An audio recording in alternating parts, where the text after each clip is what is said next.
মেয়েরা রেগে গেলে মাত্র দুইটি কাজ করুন। ১. সে যখন রেগে যায় শত কষ্ট হলেও চুপ থাকুন। এরপর সে শান্ত হয়ে গেলে নিজেই অনুতপ্ত হবে এবং আপনার প্রতি তার শ্রদ্ধা ও ভালোবাসা আরও দ্বিগুণ বেড়ে যাবে। ২. সে অনুতপ্ত হয়ে আপনার কাছে ক্ষমা চাইলে তাকে ক্ষমা করে দিন। এর ফলে আপনি তার কাছে একজন মহৎ মানুষ হিসেবে পরিগণিত হবেন। বর্তমানে বেঁচে থাকার ৩টি পথ: ১. মেরে বাঁচো। ২. মরে বাঁচো। ৩. নয়তো লড়ে বাঁচো। দেরিতে হলেও নিজের পায়ে দাঁড়াও, কারণ মানুষ সবার শেষে তোমার যোগ্যতাটাই জিজ্ঞেস করবে। একটা কথা কি জানো তো, নতুনে তুমি আনন্দ পাবে আর পুরনোতে পাবে শান্তি। সঠিক মানুষ কখনো ছেড়ে যায় না, তারা সব সময় একটা কারণ খুঁজে পাশে থাকার জন্য। নিজে ভালো তো জগৎ ভালো, এটা সম্পূর্ণ মিথ্যা কথা। আপনি যত ভালো হবেন মানুষ আপনাকে ততই ঠকিয়ে দেবে। জীবনে কখনো কোনো দিন কোনো সম্পর্কের জন্য কাঁদা ঠিক নয়, কারণ যার জন্য কাঁদবে সে অশ্রুর যোগ্য নয়, আর যে যোগ্য সে কখনোই কাঁদতে দেবে না। রাগ দেখিয়ে কাউকে বাই বলার পরে তার কাছ থেকে রিপ্লাই পাওয়ার অপেক্ষা করার নামই তো ভালোবাসা। অভাবটা দুজনেরই ছিল, একজনের ভালোবাসার, অন্যজনের বিশ্বাসের। নিজের পায়ে একবার দাঁড়ালে কাঁধে হাত রাখা মানুষের অভাব হবে না। কাকে বিশ্বাস করবেন? কিছু মানুষ তো চোখ মুছতে মুছতেও মিথ্যা বলে।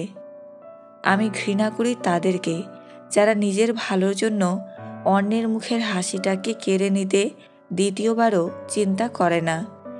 যেখানে তোমার থাকা না থাকাটা সমান ব্যাপার, সেখান থেকে চলে আসাটাই বেটার। যে তোমাকে কাঁদিয়েছে তাকে তুমি কাঁদানোর চেষ্টা করো না, দেখবে সে নিজেই একদিন তার ভুল বুঝতে পেরে কাঁদবে। ৩৫ বছরের ছেলে যদি ১৮ বছরের মেয়েকে বিয়ে করে তবে তাদের মধ্যে বয়সের পার্থক্য হয় ১৭ বছর। অনেকের মতেই এটা অনেক বেশি, তবে আপনি যদি একজন আদর্শ স্বামী হয়ে বয়সের এই পার্থক্য ঘুচিয়ে দিয়ে তার মনের মতো হতে পারেন তাহলে কোনো সমস্যা নেই, অন্যথায় দাম্পত্য জীবনে অশান্তি হবে। মানুষ দুবার ভয়াবহভাবে বদলে যায়, প্রথমত কারো আগমনে, দ্বিতীয়ত কারো চলে যাওয়ায়। যে ব্যক্তি অন্যের দুঃখ কষ্টকে উপলব্ধি করতে পারে সে কখনো কারোর দুঃখের কারণ হয় না।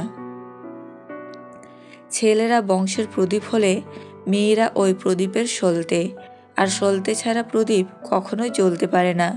প্রদীপ ও সলতে একে অপরের উপর নির্ভরশীল, তাই দুটোই প্রয়োজন। মানুষের মস্তিষ্কের একটি মজার বিষয় হলো অপ্রয়োজনীয় তথ্যগুলো সে খুব যত্ন করে রাখে, কিন্তু প্রয়োজনীয় তথ্যগুলি সে মুছে ফেলে। ডিপ্রেশনে থাকা মানুষগুলো মুখের হাসিটা সবসময় রাখে, কারণ ওরা বোঝে কষ্ট প্রকাশ করলে শুধু সহানুভূতিটাই পাওয়া যায়। পৃথিবীর সবচেয়ে বড় বেইমান হলো সময়, যা একবার চলে গেলে আর ফিরে আসে না। সবচেয়ে স্বার্থপর হচ্ছে সুখ, যা বেশি দিন থাকে না। সবচেয়ে আপন হচ্ছে কষ্ট, যা সবসময়ই পাশে থাকে। শুধু অ্যালার্জি থাকলে মানুষের চুলকায় না, অন্যের ভালো কিছু দেখলেও চুলকায়। এই সমাজে ধর্ষিতা মেয়ের কোনো মতেই বিয়ে হয় না, কিন্তু বিবাহিতা মহিলার সাথে এই সমাজ প্রেম করছে অনায়াসে। কথায় আছে, কুড়িতেই মেয়েরা বুড়ি, কথাটা আসলেই সত্য। ২০ পার হওয়ার পরেই বাবা মায়েরা তাদের দায়িত্ববোধ থেকেই মেয়ের বিয়ের জন্য উঠে পড়ে লাগে। ২৩ পর্যন্ত ততটা সমস্যা না হলেও ২৫ পার হওয়ার পরেই বিয়ে না হওয়া মেয়েটা যেন তাদের গলায় কাটার মতো আটকে থাকে, না পারে বের করে দিতে আর না পারে গিলে ফেলতে। খাবারে বিষ দিলে তার ঔষধ আছে, চিকিৎসা আছে, কিন্তু কানের ভেতরে কেউ বিষ ঢুকালে তার কোনো চিকিৎসা নেই। মেয়েরা সেই পুরুষের সাথেই সম্পর্কে জড়িয়ে যায় যার কাছে এই একটি জিনিস আছে, আর তা হলো সুন্দর একটি মন এবং তার প্রতি অগাধ ভালোবাসা। এই দুই ধরনের নারী অন্য পুরুষকে শরীর দিতে তাড়াতাড়ি রাজি হয়ে যায়। 1. যে নারী খোলামেলা পোশাক পরে বাইরে বেশি ঘুরতে পছন্দ করে। 2. যে নারীর শারীরিক চাহিদা বেশি হয় এবং এক পুরুষে সন্তুষ্ট নয়।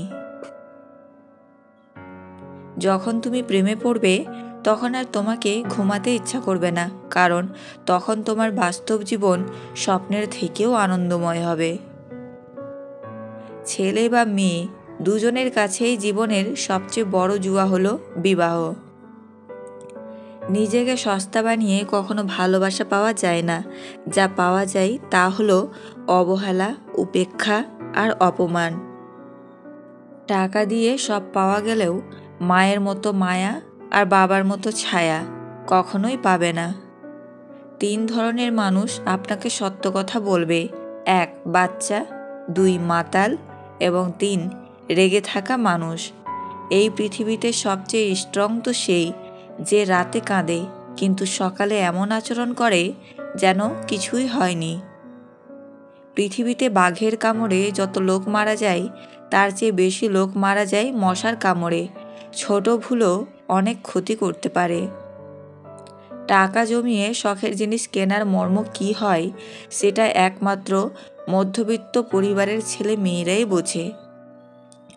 স্ত্রীর কথায় ওঠা বসা করাটা কাপুরুষতা হতে পারে, কিন্তু স্ত্রীকে পাগলের মতো ভালোবাসা, তার খেয়াল রাখা কখনোই কাপুরুষতা হতে পারে না। কারণ বাবা মায়ের পর স্ত্রী একমাত্র তোমার সব সুখ দুঃখের অংশীদার। বয়স যখন 30, এই 7টি বিষয় আপনাকে অবশ্যই শুরু করতে হবে। 1. ভবিষ্যতের জন্য টাকা জমানো শুরু করুন। 2. নিজের স্বাস্থ্যের প্রতি যত্ন নেওয়া শুরু করুন। 3. যারা আপনাকে গুরুত্ব কম দেয় তাদের সাথে মেলামেশা কম করে দিন। 4. যারা আপনার উপর যত্নবান তাদের সাথে মেলামেশা বাড়িয়ে দিন। 5. প্রতিনিয়ত নিজের অভিজ্ঞতাকে কাজে লাগানোর দিকে নজর দিন।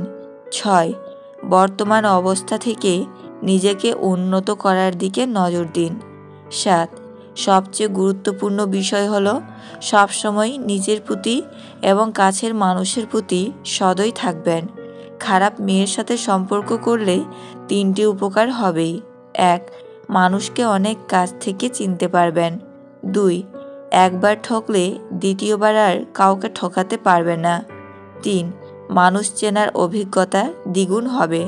প্রত্যেক স্ত্রীর কাছে তার স্বামী রাজা নাও হতে পারে, কিন্তু প্রত্যেক মায়ের কাছে তার ছেলে রাজপুত্র, এবং প্রত্যেক স্বামীর কাছে তার স্ত্রী রানী নাও হতে পারে, কিন্তু প্রত্যেক বাবার কাছে তার মেয়ে রাজকন্যা।